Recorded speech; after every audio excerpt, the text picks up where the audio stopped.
حضرت شبیر کا ماتم ابھی ہم زندہ ہیں، ہم زندہ ہیں۔ ایک دن ایسا ہوا مکے میں کہ نبی گم ہو گئے۔ اچھا بھائی سنو گے؟ دیکھو اس زمانے میں جب رسول گم ہوئے تھے تو مشرکوں نے سازش کی تھی کہ اگر محمد اکیلے مل جائیں انہیں قتل کر دو، ٹھیک؟ ابو طالب نے رسول کے ساتھ رہنا شروع کیا 24 گھنٹے۔ ایک دن ایسا ہوا کہ ابو طالب گھر میں رہ گئے، رسول باہر چلے گئے اور رسول گم ہو گئے۔ دوڑے ہوئے لوگ آئے اور کہا ابو طالب تمہارا بھتیجا گم ہو گیا ہے۔ بس یہ سننا تھا بھائی، سننا، یہ واقعہ تمہیں ہدیہ کر رہا ہوں اور کہیں لے جاؤں گا، کہیں لے جاؤں گا، آرام سے اس واقعے کو سن لینا۔ ابو طالب تمہارا بھتیجا گم ہو گیا۔ بس یہ سننا تھا کہ سارے بنی ہاشم کے جوانوں کو بلایا اور بلانے کے بعد کہا اپنی تلواریں لاؤ۔ بنی ہاشم کے جوان تلواریں لائے، کہا دیکھو اپنی آستینوں میں چھپا لو ان تلواروں کو، اور یہ جو مکے کے چہار دیواری میں بڑے بڑے مشرک سردار بیٹھے ہیں نا، ان کے پہلو میں جا کے بیٹھ جاؤ۔ جوان بیٹھ گئے، اپنے غلاموں کو بلایا، ابو طالب نے اپنے غلاموں کو بلایا، کہا اپنے نیم کے لاؤ چھوٹی تلواریں، اپنی آستینوں میں رکھو، اور یہ جتنے مشرک سردار بیٹھے ہیں ان کے پہلو میں بیٹھ جاؤ، اور دیکھو میں جا رہا ہوں اپنے بھتیجے کی تلاش میں، اگر اسے لے کے آ جاؤں تو ان مشرکوں سے کچھ نہ کہنا، اور اگر میں اکیلا ہوں تو سمجھنا کہ محمد قتل ہو گیا۔ کچھ پوچھنے کی ضرورت نہیں ہے، تلواریں نکالنا، ان کے سینوں میں پیوست کر دینا۔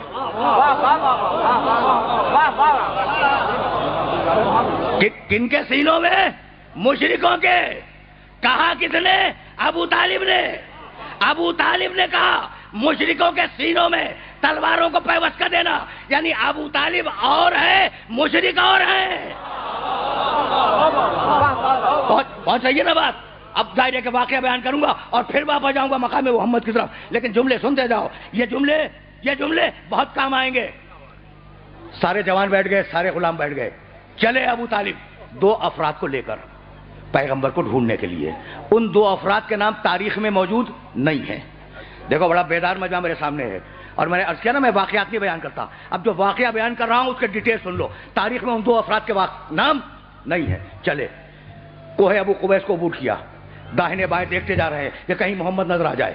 کوہ ابو قبیس سے نیچے اترے، سرزمین بطحا کو عبور کیا، سرزمین بطحا کے بعد پھر ایک پہاڑ پہ چڑھے، محمد کو داہنے بائیں دیکھا موجود نہیں ہے، سرزمین بطحا سے نیچے اترے تو دیکھا ایک مسطح پہاڑ پر محمد نماز پڑھا رہے ہیں، ان کے پیچھے علی نماز پڑھ رہے ہیں۔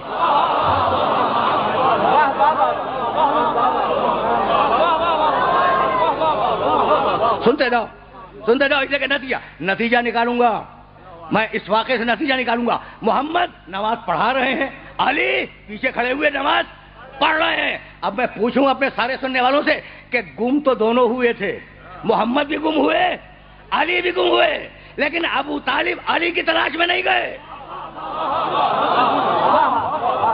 یہ ہے حفاظت رسالت، سمجھ رہے ہو بات کو؟ علی کی تلاش میں نہیں گئے تھے، تلاش میں گئے تھے محمد کی۔ کھڑے رہے جب تک رسول نماز پڑھتے رہے، ابو طالب کھڑے رہے اپنے 2 ساتھیوں کے ساتھ۔ ادھر رسول کی نماز تمام ہوئی اور ادھر ابو طالب دوڑتے ہوئے محمد کے پاس گئے اور ہاتھ تھاما، اور ہاتھ تھامنے کے بعد کہا بھتیجے تو جانتا ہے کہ اگر آج تو نہ ملتا تو میں مشرکوں کا حشر کیا کرتا؟ کہا چچا نہیں معلوم۔ کہا روئے زمین کے ایک مشرک کو چن کر ہلاک کر دیتا۔ سنے جاؤ اس لیے کہ یہ واقعہ تمہیں نتیجہ دے گا۔ روئے زمین کے، مکے کے نہیں، روئے زمین کے ایک مشرک کو چن کر میں ہلاک کر دیتا۔ ابھی ابو طالب اور رسول کی باتیں ہو رہی ہیں۔ اچھا چھوٹا بچہ بھی تو ساتھ ہے نا علی۔ وہ جو 2 افراد گئے تھے انہوں نے علی کو اپنے قریب بلا لیا۔ دیکھو تم اپنے شہر میں بھی جب کسی چھوٹے بچے سے بات کرتے ہو تو اس کے لیول پہ اتر کے بات کرتے ہو، ہے نا؟ بچوں سے بچوں جیسی بات ہے۔ اب انہوں نے علی کو بچہ سمجھا، کہا میاں ذرا قریب آنا۔ علی قریب آ گئے، کہا یہ تم کیا کر رہے تھے؟ رسول کے پیچھے نماز پڑھ رہے تھے نا۔ کہا علی یہ تم کیا کر رہے تھے؟ جانتے ہو بچے نے جواب کیا دیا؟ کہنے لگا، بچہ کہنے لگا میں وہ کر رہا تھا جو میرا رسول کر رہا تھا، میں وہ کر رہا تھا، میں وہ کر رہا تھا جو میرا رسول کر رہا تھا۔ کہا تمہارا رسول کیا کر رہا تھا؟ کہا اللہ کی نماز پڑھ رہا تھا۔ میرا رسول اللہ کی نماز پڑھ رہا تھا۔ تو ایک مرتبہ شوخی میں بچوں جیسی باتیں. شوخی میں علی سے کہنے لگے کہ تم نے نماز پڑھنے کے لیے، اللہ کی نماز پڑھنے کے لیے اپنے باپ ابو طالب سے اجازت لے لی تھی؟ تم نے نماز پڑھنے کے لیے اللہ کی اپنے باپ ابو طالب سے اجازت لے لی تھی؟ بس جیسے ہی سوال ختم ہوا بچے نے جواب دیا کہ اللہ نے مجھے پیدا کرنے کے لیے کیا میرے باپ ابو طالب سے اجازت لی تھی؟ بس سننا بھائی، سنتے جاؤ. ابو طالب یہ جواب سن کر مسکرائے اور مسکرا کے کہنے لگے ابو طالب کا بیٹا ہے، ابو طالب کا بیٹا ہے. یہ کہہ کر محمد کا ہاتھ تھاما، ساتھ چلے، سرزمین بطحا کو عبور کیا، کوہ ابو قبیس کو عبور کیا، مکے کی چہار دیواری میں آئے. وہ جو بڑے بڑے مشرک سردار بیٹھے تھے انہوں نے ابو طالب کے چہرے پر جلال دیکھا. اس مرحلے کے لیے میں نے زحمت دی تھی، اس پورے واقعے کی. ابو طالب کے چہرے پر جلال دیکھا. وہ بڑے بڑے سردار، مشرکوں کے سردار کہنے لگے کہ اے سردار بنی ہاشم، یہ تمہارے چہرے پر جلال کیسا؟ یہ جلال کیوں ہے؟ ابو طالب نے کہا بتاؤں کہ میرے چہرے پر جلال کیوں ہے؟ یہ کہہ کر بنی ہاشم کے جوانوں کو اشارہ کیا، تلواریں نکالو. بنی ہاشم کے جوانوں نے تلواریں نکالی. اپنے غلاموں کو اشارہ کیا، نیمچے نکالو. جوانوں نے نیمچے نکالے. کہا میں گیا تھا اپنے بھتیجے محمد کی تلاش میں، اگر محمد نہ ملتا تو یہ ساری تلواریں تمہارے سینوں میں پیوست ہو جاتی. یہ کہہ کر ابو طالب نے ایک شعر پڑھا اور اس شعر کو اپنے سننے والوں کی خدمت میں ہدیہ کر رہا ہوں. علم تعلمو، کس سے کہہ رہے ہیں؟ مشرکوں سے. علم تعلمو انا وجدنا محمدن نبیا کا موسیٰ خط ذالک فی الکتب. کیا تمہیں نہیں معلوم، مشرکو تمہیں نہیں معلوم کہ ہم نے محمد کو موسیٰ جیسا نبی پایا؟ ہم نے بھائی سننا ابو طالب کا شعر سننا. علم تعلمو انا وجدنا محمدن، کیا تمہیں نہیں معلوم ہم نے پایا محمد کو نبی موسیٰ جیسا، خط ذالک فی الکتب، اور ہم نے اس محمد کا تذکرہ پرانی مقدس کتابوں میں، توریت میں، انجیل میں، زبور میں پڑھا ہے. ایک شعر میں 3 ایمان، محمد پہ ایمان، موسیٰ پہ ایمان، آسمانی کتابوں پہ ایمان. بھائی بہت توجہ رہے بھائی، یہی لانا تھا سارے سننے والوں کو. ابو طالب نے کہا علم تعلمو، پھر سننا، علم تعلمو انا وجدنا محمدن نبیا کا موسیٰ. ابو طالب نے کہا محمد موسیٰ جیسا نبی، محمد موسیٰ جیسا نبی.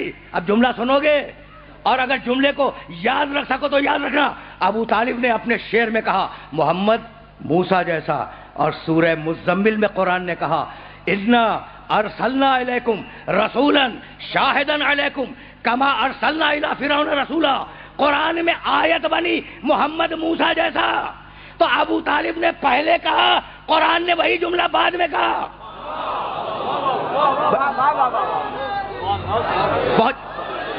پہنچ رہی ہے بات؟ روکوں گا نہیں، اس لیے کہ مجھے واپس جانا ہے. اور اب سننا ابو طالب نے کہا محمد موسیٰ جیسا. قرآن میں سورہ مزمل میں آیت بنی محمد موسیٰ جیسا. اچھا یہ بتاؤ کہ یہ جملہ ابو طالب کا تھا، لیا قرآن نے، یا جملہ قرآن کا تھا، لیا ابو طالب نے؟ بہت پڑھا لکھا مجمع میرے سامنے ہے اور اس کے سامنے ایک سوال پیدا کرنا چاہ رہا ہوں میں. ابو طالب نے کہا محمد موسیٰ جیسا، قرآن میں یہی آیت بنی محمد موسیٰ جیسا. تو جملہ یا تو ابو طالب کا ہے، قرآن نے لے لیا، یا جملہ قرآن کا ہے، ابو طالب نے لے لیا. تو یہ جملہ ابو طالب کا تو ہو نہیں سکتا جسے قرآن لے لے.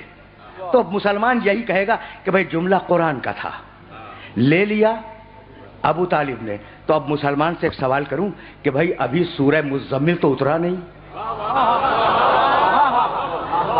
پہنچ گئی بات میرے محترم سننے والوں تک. ابھی سورہ مزمل تو اترا نہیں. تو یہ ابو طالب کو آیت کی خبر کیسے ہو گئی؟ بھائی ہے نا سوال. تو بس اتنا معلوم کرو کہ نزول سے پہلے قرآن تھا کہاں؟ تو قرآن تھا لوح محفوظ میں.